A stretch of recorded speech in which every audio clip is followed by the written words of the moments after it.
क्या होती है ये? Right triangle. इधर देखिए प्लीज, ये यहाँ पे एंगल बन रहा है, एंगल के बिल्कुल सामने जो साइड होती है वो परपेंडिकुलर होती है, दोनों एंगल्स के नीचे जो साइड होती है और ये जो साइड हाइपोटेन्यूस होती है। समझ आ गई? तो जो साइन थीटा होता है वो बराबर होता है परपेंडिकुलर और हाइपोटेन्यूस।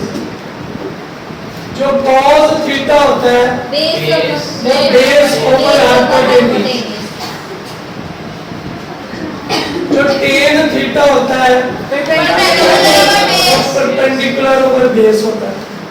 अब इनके उलट भी है, साइन का उलट होता है कोसेकेंट, ये हाइपोटेन्यूस बटा परपेंडिकुलर। कॉस का क्या होता है? Secant, hypotenuse over base. और टेन का क्या होता है? बेस बटा परपेंडिकुलर। आपको बात की समझ आई? लो आइए चलते हैं अगली एक्सरसाइज की तरफ। ट्राइंगल आपको दी हुई है, मैं ट्राइंगल ड्रा कर देता हूं और उसमें से हमने वैल्यूज निकालनी है। Exercise 6.2 question number 1 part number A. Diagram दी हुई है, ये है कुछ ऐसे जी। ए बी सी ये वाला एंगल है, इधर दिया हुआ थीटा, इधर दिया हुआ फाई और कुछ वैल्यूज भी है 4, 3 और 5। सबसे पहले सिर्फ थीटा को देखोगे, इसको देखेंगे तो थीटा के बिल्कुल सामने जो साइड है नीचे और इधर की बात है। पहला पार्ट सिर्फ थीटे वाले लिखेंगे। कौन सा लिखेंगे? तो पहला पार्ट जो आपसे कहता है निकाल लेंगे, वो आपसे कहता है साइन थीटा निकालना। क्या निकालना बच्चे? Sine theta. इसके बराबर होता है परपेंडिकुलर ओवर हाइपोटेन्यूस। परपेंडिकुलर कितना है बेटा? हाइपोटेन्यूस कितना है? 5। समझ आ गई? अगला आपसे कहता है cos थीटा निकाले। बेस ओवर बेस कितना है? 3 और 5 और हाइपोटेन्यूस 5। अगला पार्ट आपसे कहता है कि आपने tan थीटा निकाला।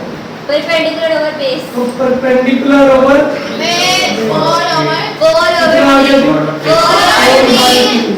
मुश्किल तो नहीं है?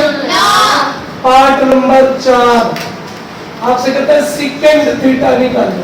हाइपोटेन्यूस cos को उल्टा देंगे, हाइपोटेन्यूस ओवर बेस। जी बेटा 5/3। आपसे कहता है पांचवा, आपसे कहता है भाई आपने कोसेकेंड थीटा, साइन को उल्टा देंगे, हाइपोटेन्यूस ओवर बेस। हाइपोटेन्यूस कितना है? 5/4। बात की समझ आ गई? अब फाई के लिहाज से क्या है? इसके लिहाज से तो मैं ये डायग्राम दोबारा बनाने लगा, सिर्फ आपको समझाने की खातिर। ए बी सी ये थीटा, ये क्या है? फाई। मैंने कहा था एंगल के बिल्कुल सामने परपेंडिकुलर, ठीक है? दोनों के नीचे जो साइड आती है वो और ये क्या है? समझ आ गई? ये 4, ये 3 और ये। जब बात होगी फाई की, किसकी बात होगी? तो फिर इसके लिहाज से जब थीटा की बात होगी तो फिर ये सवाल है इसका नेक्स्ट छठा। आपसे कहता है cot फाई निकालना। फॉर्मूला वही है, क्या है जी? cot base over perpendicular. लेकिन चूंकि एंगल चेंज हो गया था, अब इसको देखेंगे। बेस कितना? 4/3। समझ आ गई? Part number 7 tangent phi perpendicular over base. Perpendicular over base 3/4। 3/4। Next जी part number 8 cosecant phi hypotenuse over perpendicular hypotenuse कितना 5/3 नोवा जी सेकेंड फाई फाई के लिहाज से ही है तो ये बराबर होता है हाइपोटेन्यूज ओवर बेस हाइपोटेन्यूज कितना लास्ट cos 5 तो क्या फार्मूला बेस ओवर हाइपोटेन्यूज 4/5 इसकी अगली दोनों डायग्राम कर लेंगे आप लोग थीटा होगा तो थीटा के साथ फाई होगा तो पक्की बात है आइए चलते हैं क्वेश्चन नंबर 2 की तरफ बिल्कुल सेम सवाल है डायग्राम दी हुई है आपसे कहते हैं आपने वैल्यूज निकाली डायग्राम दी आपने क्या निकालनी है वैल्यूज देखिए जी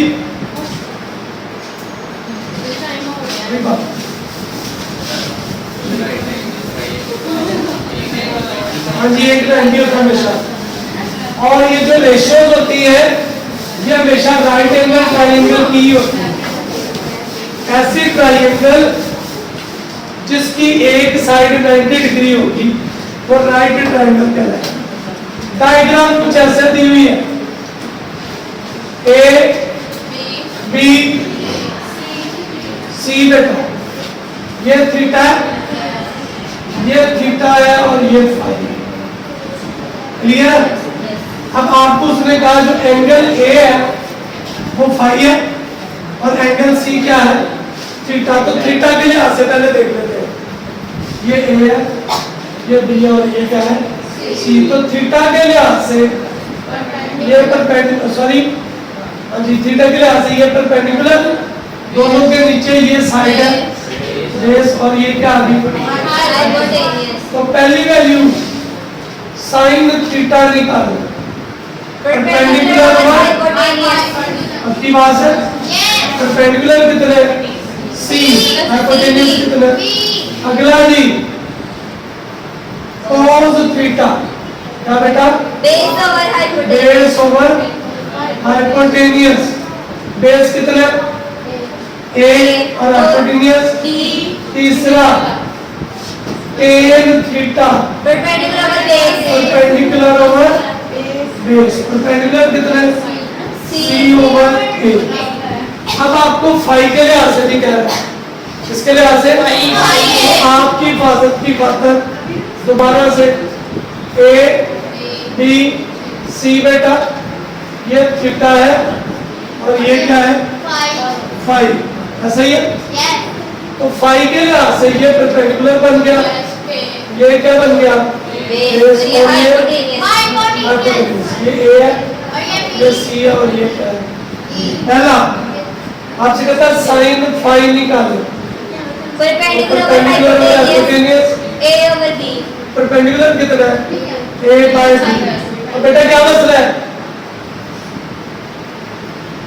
cos 5 base over hypotenuse base कितना है जी c ओवर कितना b तीसरा टेंजेंट 5 परपेंडिकुलर ओवर बेस याद रहेगा परपेंडिकुलर कितना a ओवर समझ आ गई आपके दो सवाल हो गए बाकी इंशाल्लाह कल हो जाएंगे कल आपकी ये वाली एक्सरसाइज भी कंप्लीट हो बिस्मिल्लाहिर्रहमानिर्रहीम एक्सरसाइज 6.2 के कितने सवाल हमने कर लिए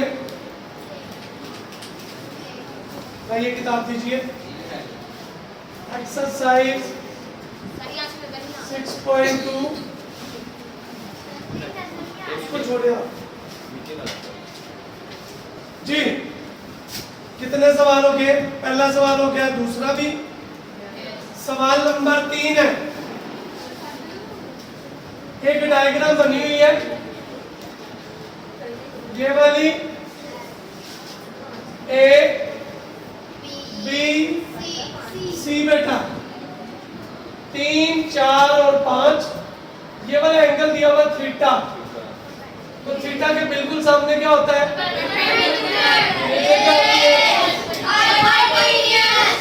आपकी बात है बार जो आपने साबित करना है साइन थीटा कोसेकेंड थीटा बराबर है 1 के। तो लेफ्ट हैंड साइड ले लेंगे आप लोग। लेफ्ट हैंड साइड जी sine theta cosecant theta. Sine किसके बराबर होता है और कोसेकेंड किसके बराबर होता है? परपेंडिकुलर। परपेंडिकुलर की क्या वैल्यू है? हाइपोटेनस की क्या है? इधर क्या आ जाएगा 5/3। 3 किससे कैंसिल? 5 किससे? आगे राइट हैंड साइड जी इसका पार्ट 2 जी बेटा cos थीटा सेकेंड थीटा बराबर आएगा 1 के। लेफ्ट क्या मसला है? प्रॉब्लम है कोई?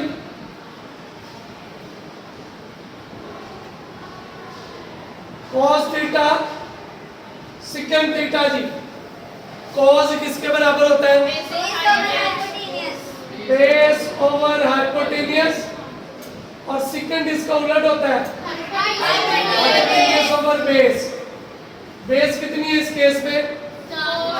हाइपोटेनियस कितना है? और इधर क्या आ जाएगा 4 4 से 5 5 1 आ गया। राइट हैंड साइड बेटा आपकी इतराज तो नहीं है? की बात है। पार्ट नंबर 3 है जी इसका। पार्ट नंबर 3 देखेंगे। आपसे क्या कहता है? आपने किसकी वैल्यू निकालनी? टेन थीटा और कॉट थीटा की। किसकी? जी टेन थीटा क्या होता है? Perpendicular over base. और कॉट क्या होता है? Base over. इसमें हमने वैल्यूज लगा के इसको सॉल्व कर लेना है। देखिएगा जी इसका पार्ट नंबर 3 वो हम कर लेते हैं।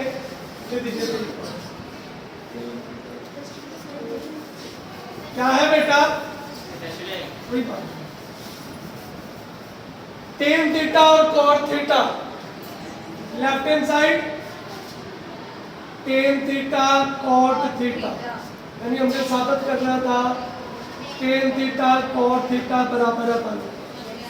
टेन किसके बराबर है? Perpendicular over base. कॉट किसके बराबर है?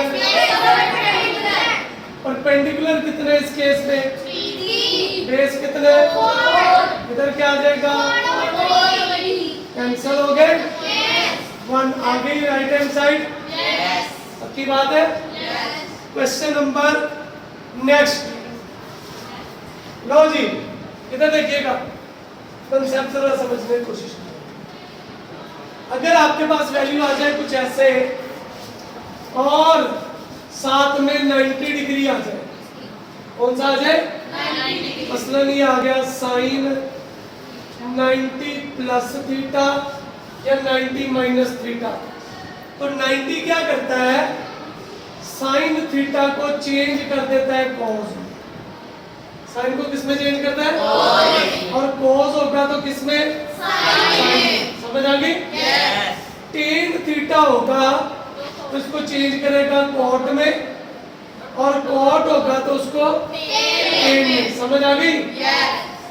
कोसेकेंट होगा तो उसको चेंज करेगा सेकेंड में और सेकेंड होगा तो फिर से बताइए।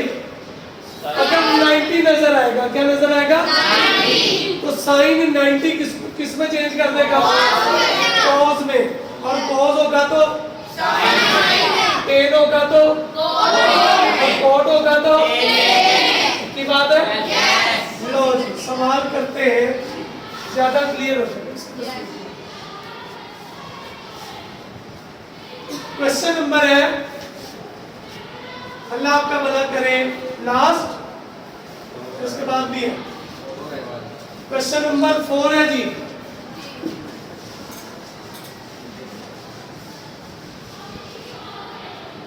जी बेटा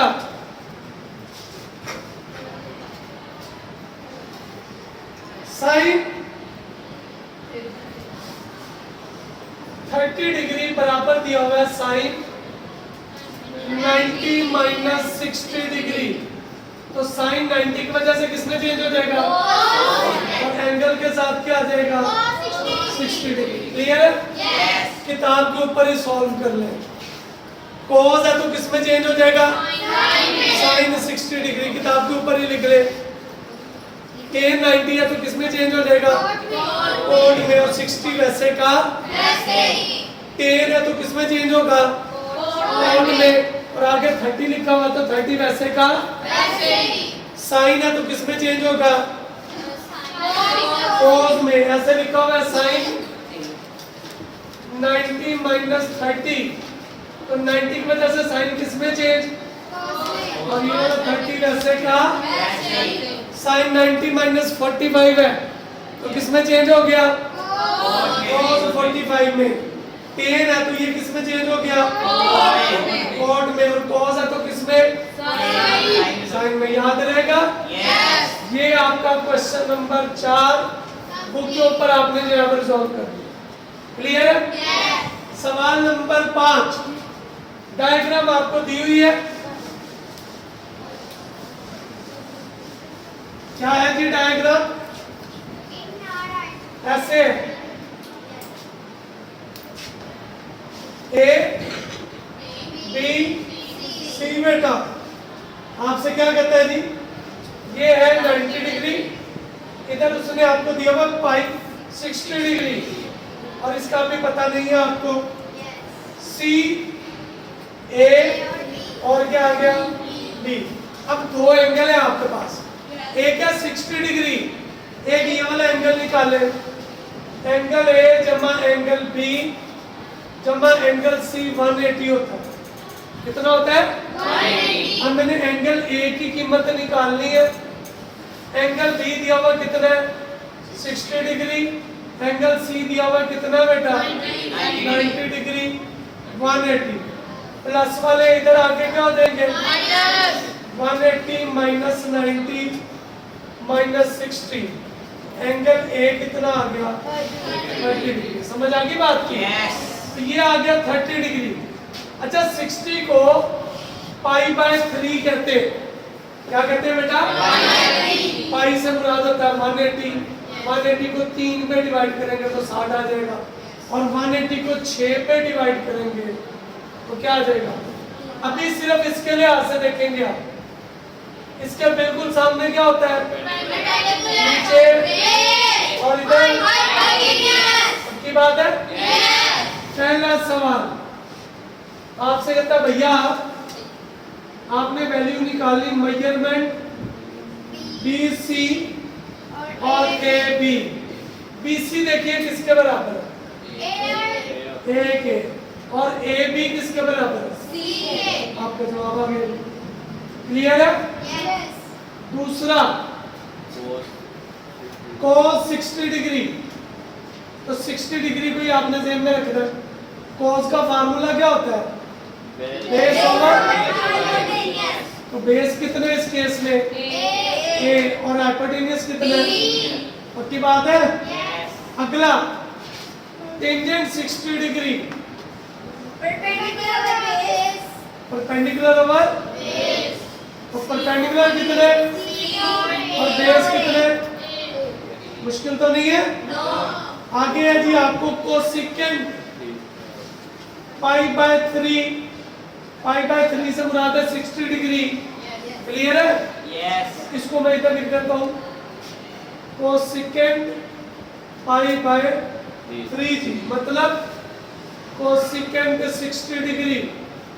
कोसेकेंट का क्या फार्मूला होता है, हाइपोटेन्यूज बटा, हाइपोटेन्यूज कितने, हाइपोटेन्यूज देखिए कितने, और परपेंडिकुलर सी, तो बी ओवर कितना आ गया, सी। ओके हो गया। अब रह गया 30 वाले, कौन से, 30 वाले। तो 30 वाले के लिए भी डायग्राम को देख लेते हैं जी। इसमें हमने देखना है परपेंडिकुलर और बेस हमारे चेंज हो गए। ओके, इधर देखिएगा, अभी हम बात कर रहे हैं इसकी, इस एंगल ए सी और तो बेटा इसके सामने जो होगा वो क्या कराएगा? दोनों के नीचे क्या होता है? और ये क्या आ गया? ये जब 30 को देखेंगे, किसको देखेंगे? तो ये क्या करता है? पहला किसकी वैल्यू निकाली आपने?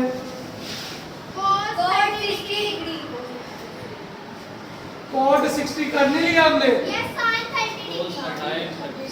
sin 30 degree. साइन कौन सा? 30। तो ये किसके बराबर होता है? परपेंडिकुलर ओवर परपेंडिकुलर कितना है? हाइपोटेन्यूज कितना है? b। समझ आ गई? आगे क्या कहता है आपसे? cos 30 degree. तो बेस ओवर क्या आ गया? तो बेस कितना है? और हाइपोटेन्यूज कितना है? आगे आपसे क्या कहता है? टेंजेंट पाई बाय 6 मतलब tan 30 डिग्री। तो परपेंडिकुलर ओवर कितना आ गया? परपेंडिकुलर कितना है? a। और बेस कितना है? cg। आगे आपसे कहता है सेकंड 30 की कीमत निकाले। तो ये हाइपोटेन्यूज ओवर बेस, हाइपोटेन्यूज कितना है? b। और बेस कितना है? cg। आखिरी रह गया cot 30 डिग्री। बेस ओवर क्या आ गया? बेस कितना है? और परपेंडिकुलर। लेकिन इसके साथ ही आपकी एक्सरसाइज 6.2 बेटा कंप्लीट हो गई। हम इंशाल्लाह कल करेंगे इसकी नेक्स्ट एक्सरसाइज 6.3। क्लियर है? ले जी जल्दी से किताबें निकाल लें।